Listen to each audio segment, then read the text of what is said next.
संदो United party तलका Khairpur नतन Shah पारा मरकजी सदर ते वकीलन ते पुलिस गर्दी शक के नाल ऐं कारपोरेट फार्मिंग खिलाफ एसयूपी जिले सेक्रेटरी नजीर अहमद बब्बर निसार अहमद लाखीर तलका सदर गुलाम मोहम्मद गाजी अब्दुल रशीद सोडर अमीर हसन लेगारी मेहरान बब्बर आसिफ पवार इरफान लेगारी कामरेड अब्बास चांडियो कौमी अवामी तहरीक जो सुमर चांडियो एसटीपी जो अली हसन चांवरी सिकंदर खोखर तबकाती जदोजहद जो ईसा चांडियो जी अगवानी में एसयूपी ऑफिस का प्रेस क्लब ता एहतजाजी मुज़ाहरो कयो वियो। अगवाननि चयो त वफ़ाक हुकूमत पीपी सां गॾिजी सिंध खे तबाह ऐं बर्बाद कयो पियो वञे। सिंध जो अवाम हिननि खे कंहिं बि सूरत में उन जी इजाज़त न ॾींदो। हिन मलीर समेत मुख़्तलिफ़ हंधनि ते वकीलनि मथां थियल पुलिस गर्दी जी सख़्त लफ़्ज़नि में मज़म्मत कंदे उन्हनि ख़िलाफ़ कार्रवाई करण जो ऐलान कंदे वकीलनि जी मुकम्मल हिमायत करण जो वचन वरिजायो ऐं पीपी तोड़े वफ़ाक ख़िलाफ़ सख़्त नारेबाज़ी कई।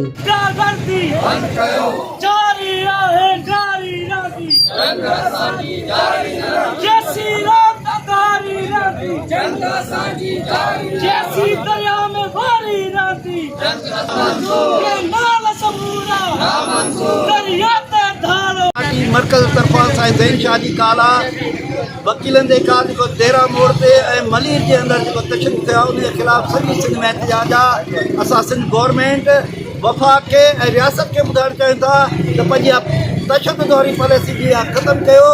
असांजा ही पुरअमन एहतजाज आहिनि वकीलनि जा सियासी समाजी धुरियुनि जा।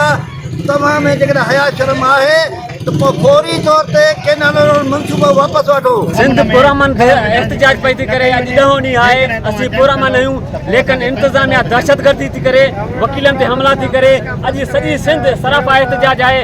असीं इन खे ॿुधाइण था चाहियूं तव्हांजी लाठी चार्ज असांखे झुकाए नथी सघे तव्हांजूं गिरफ़्तारियूं झुकाए नथियूं सघनि। हीअ जिदोजहद ॾींहुं ब ॾींहुं ज़ोर वठे थी जेसीं ताईं नोटिफिकेशन जारी न थींदो हीअ एहतजाज जारी रहंदा। पार्टी इक़्तिदार नशे में माना जरी थी वई आहे त बाबा ही ज़िंदगी ऐं मौत जो मसइलो आहे ऐं वकील असांजी रेड लाइन आहिनि क़ौमी वर्करनि जी। हाणे वकील असांजी रेड लाइन आहिनि पाणीअ वांगुरु। जेकॾहिं तव्हां वकीलनि खे कुझु कंदव त उन खां पहिरीं तव्हांखे असांखे कुझु करिणो पवंदो।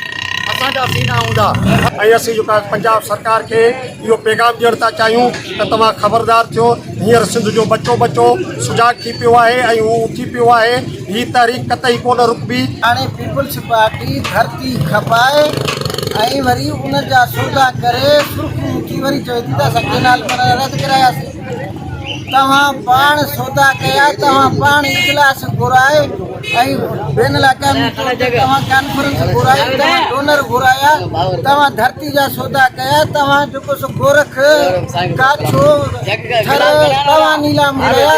जेका मुसलसल 6-8 महीननि खां हले पई उहा सिंधू ऐं असांजी तहज़ीब जेका आहे उन जी वालार ख़िलाफ़ आहे।